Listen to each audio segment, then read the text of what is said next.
Good morning, students. Today we will start chapter number 1, Plant Life, the leaf. We see a variety of plants around us. Some are small, some are big. Some plants have flowers, some do not. So there is a large variation in the leaves of the plants too. Despite all these variation, all the plants have some structural similarities. Most of the flowering plants grow from a seed. In a seed, the embryo contains an embryonic root called radicle and an embryonic shoot called plumule. The radicle grows downward into the soil and forms the root system, while the plumule grows upward above the ground and forms the shoot system. The root system consists of roots and shoot system consists of stem, leaf, branches, bud, flower and fruits. The root, stem and leaves form the vegetative part of the plant, while the flowers and the fruits they form the reproductive part of the plant. Now first we will study about the roots. Roots fix the plant firmly into the soil. They absorb water and minerals for the growth of the plant. There are two types of root system seen in the plants: taproot system and fibrous root system. In the taproot system, one single primary root elongates and further branch out into fine branches. Examples: roots of pea, balsam and petunia. In fibrous root system, a cluster of roots arises from the base of the stem. Example: roots of grass, wheat, rice and onion plants. The next important part of the plant is stem. Stem is the main part of the plant that usually grows above the ground. It bears branches, leaves, fruits, buds and flowers. The stem holds the plant upright and exposes the leaves to sunlight and air.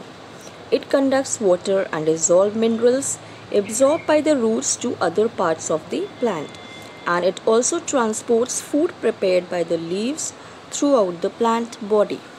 On the basis of their appearance, stems are of three types. Soft stem. These stems are green in color. Generally, herbs have soft stem. Hard and woody stems. This type of stem arises from the base of the plant and form a bush. Most of the shrubs have this type of stem. Trunk. The stem of a tree is called trunk. It is thick, hard and strong, that is covered with bark. The bark protects the inner parts of the trunk of a tree. The differences between the root and stem. Root generally grow under the ground. Stems grow above the ground. Roots are non-green in color. Young stems are always green in color and perform the process of photosynthesis. The root does not bear all the vegetative parts like leaves, flowers and fruit. The stem always bears all the vegetative parts of the plant. Root tips are protected by the root cap. The root tips are protected by the next important part of the plant is a leaf. A leaf is a flat, thin, usually green structure that arises from the node present on the stem. It has an axillary bud in its axil. A typical leaf has the following main parts: leaf base, the part joining the leaf to the stem at the end of the petiole is called the leaf base. It is a small and slightly swollen part by which a leaf is attached to the stem. Leaf stalk or petiole. It is a narrow and basal part of a leaf which holds up the leaf blade and connects it to the stem. Most of the leaf connect with the stem like this and are called as petiolate leaf, because petiole is present, so petiolate leaf. In some plants petiole is absent and the leaf directly arises from the stem. Such type of leaf is called sessile leaf. Axillary bud. It is a type of bud which develops at the axil of a leaf. It is capable of developing into a branch of the shoot or cluster of flowers. Leaf blade. The flat, expanded and thin part of the leaf is called leaf blade or lamina. It is mostly green in color. Its tip is called the leaf apex. Leaf margin. The edge of the leaf blade is called the leaf margin. Different leaves have different types of margins. For example, peepal leaf has complete margin, rose leaf has toothed margin, and leaf of Ashoka plant has wavy margin. Midrib. The leaf blade has a thick midrib along its center. It extends from the petiole up to the leaf apex. Veins. Lateral branches of the midrib are called veins. They further branch out to form the veinlets. Veins and veinlets conduct water and dissolved minerals absorbed by the roots into the leaf and transport prepared food from the leaves to the stem. The arrangement of veins in the leaf blade is called venation. Leaves may be of two types, simple leaf and compound leaf. A simple leaf has only one leaf blade or lamina.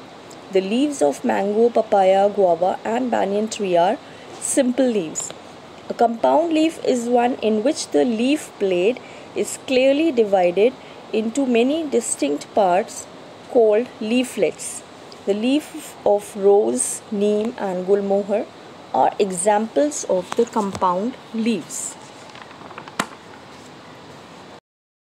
The arrangement of veins and veinlets on the leaf blade is called venation.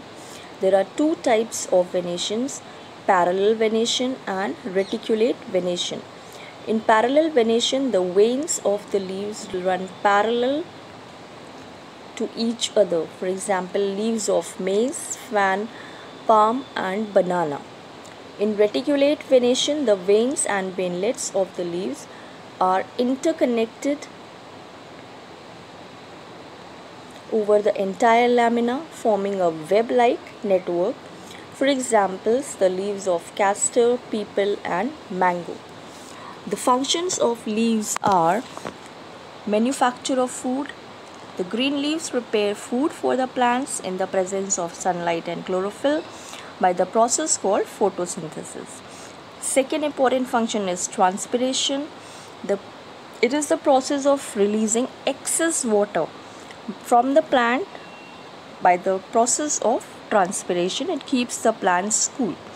And third, gaseous exchange. During the day, for performing photosynthesis, plants take carbon dioxide and release oxygen through stomata.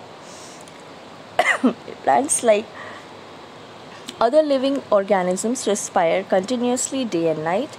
In the process of respiration, they take oxygen and release carbon dioxide through the stomata.